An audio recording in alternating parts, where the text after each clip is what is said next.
এই রকম ধরনের পাহাড় থেকে যখন আপনারা নামছেন, আপনারা কিন্তু কেউ সোজাভাবে নামবেন না।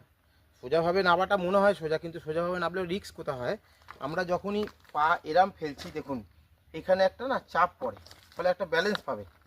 এই জন্য জিগজ্যাগ হয়ে নামা উচিত। আবার যখন বাঁ পা ফেলছেন দেখুন বাঁ পায়ের একটা ব্যালেন্স পাবে। আমরা যখন সোজা ফেলি কোনো পা তখন দেখুন এরকম। এবার যদি আমাদের মোশনটা কি সামনের দিকে ভর থাকে এরকম, এবার যদি আমরা ডিসব্যালেন্স হই তাহলে কিন্তু পুরো এরকম গড়িয়ে যাব। আর আমি যদি এরমভাবে নামি, এটা খুব মানে ইজি আপনি নামবেন। ঠিক আছে, দেখুন আমি নামছি, আপনারা দেখুন মানে পুরোপুরি জিগজ্যাগ না, মানে একটু এরম এরম করে নামবেন। এতে আপনি পুরো পুরো কোনো রিস্ক নেই, আপনি অনায়াসে